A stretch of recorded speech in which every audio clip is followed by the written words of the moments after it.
Hello interwebs, I hope you are doing well because I am here to review a show that I am very excited about. This time the first 3 episodes, which were all released at the same time, of the brand new Amazon Prime animated series, The Legend of Vox Machina. Now, I said that I'm very excited to talk about the show, and that's for a very, kind of weirdly specific reason, because if you don't know what The Legend of Vox Machina is, this is an animated fantasy, kind of comedy/drama series based off of the RPG tabletop Dungeons & Dragons podcast Critical Role, which was a show sort of made up of a bunch of really sort of decently well-known voice actors from Hollywood. Voice actors that I've really loved for quite a lot of my time that I've been a giant nerd. I mean, you have Laura Bailey, you have Matt Mercer, you have a bunch of others that were on this podcast, and the podcast sort of took off and became such a big hit with their D&D campaign that was called Vox Machina, that not only are they still doing it now with an entirely new campaign with new characters, but they actually got this TV show made, which is the sort of adaptation of that first sort of run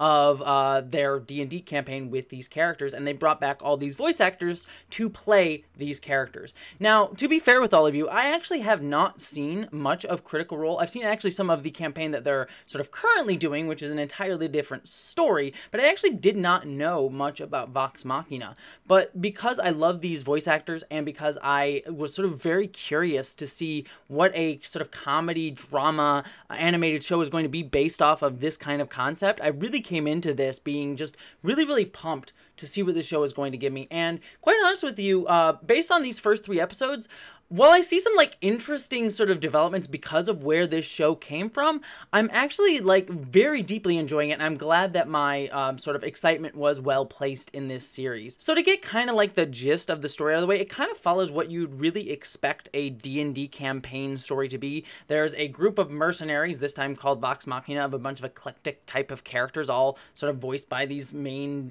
voice actors, who, get sort of embroiled in a larger mystery and, just story going on in the kingdom. In the very first episode, that there's this giant dragon going around attacking different towns in this kingdom, and while that seems like a very straightforward thing, oh, this eclectic group of mercenaries, sort of funny and eccentric group of mercenaries going to kill a dragon, it actually starts to unravel a deeper conspiracy going on within the world, and the way that that develops over the first 3 episodes was kind of really interesting. The first 2 episodes, which are ostensibly a part 1 and part 2, really kind of gets us into knowing these characters, and one of the things that kind of threw me off initially in the first 5 or 6 minutes of this episode, that I was kind of like, oh, maybe this show isn't for me, was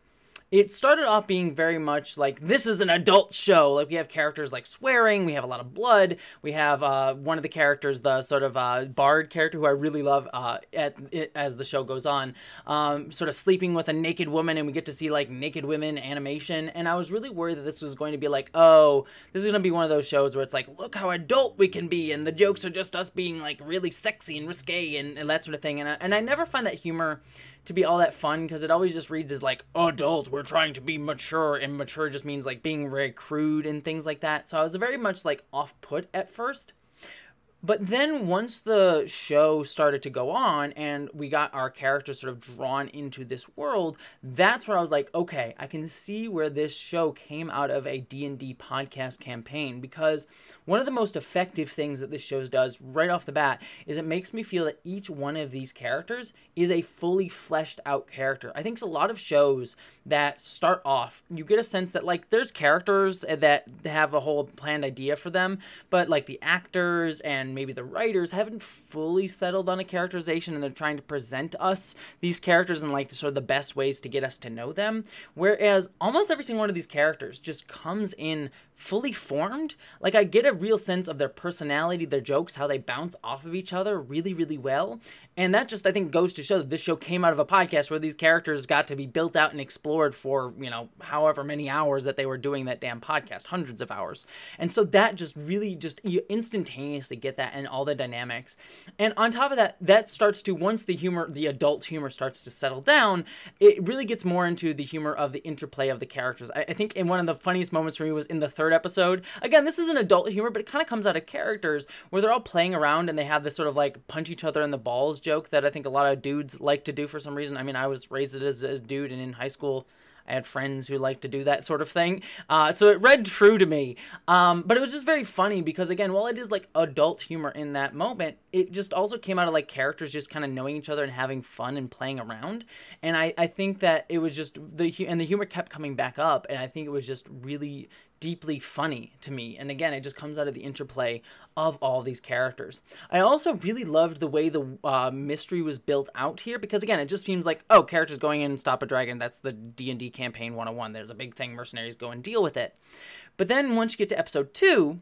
you start to see that there's this bigger thing going on, bigger conspiracy, bigger surprises. I don't want to spoil if you haven't watched the episodes yet, but you start to see some characters that are sort of embroiled in like this bigger goings on with the world. And that gets even more drawn out in episode 3, which really proved to me like, okay, this is going to be a much more complex story than I initially anticipated, because we have these like mysterious figures from this distant land in the kingdom coming in who have sort of a darker past in history and darker powers, and they're sort of like these lords that have a sort of history with some of our main characters, and they sort of get tied into that. And so I like that it's not just like, oh, we're going to stop the dragon. It's just sort of like beats along this campaign trail, but there's an embroiled bigger mystery here. Even further, I like that mystery tied into our characters. As I said in the 3rd episode, one of the characters has a sort of history with these sort of mysterious guys that we have coming in, and we get a real sense of pathos. And it's not just that this character is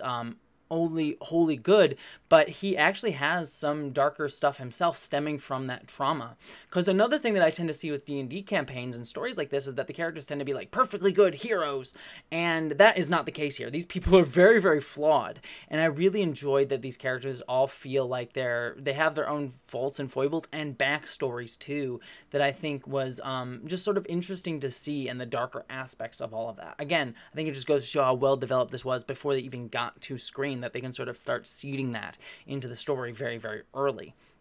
The other final thing that I wish to touch upon too is I really enjoyed that the characters all had kind of emotions, that again, they weren't just these broad character types, these big jokey people that, yes, they were very funny and over the top, and this show is a very over the top type show, but there are moments of like, oh, I can feel the real caring here, especially at the end of episode 1 where some, kids get murdered by this dragon, and you really feel that these characters care for them. And so I think this show just balances that tone really, really well, especially after the first few minutes of the 1st episode, where it is sort of funny and dramatic at the same time. It can be very jokey, and you get this like funny vibe with the characters, but it also feels like it has appropriate heavy moments too, which can be a very hard balance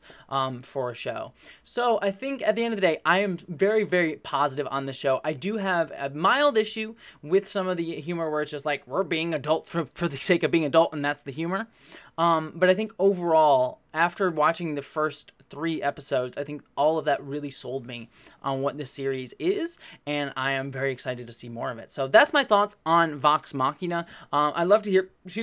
all of your thoughts as well. Let me know down below what you thought of the Legend of Vox Machina, and should I check out the Critical Role campaign of this, watch this, or go back to Critical Role? My biggest problem with Critical Role is not that it's bad by any means, it's just that there's a lot of it, and Jessie has very little time, and I know that if I get into listening to a 3 or 4 hour per episode podcast, that I'm just gonna have no time ever. So I do want to get into Critical Role, but it's just it's a lot to get into. But very excited to at least have this show to give me a taste of what it is. But beyond all of that, I'd love to hear your thoughts, and thank you so much for watching. I hope that you, as always, live long and stay sexy, my friends.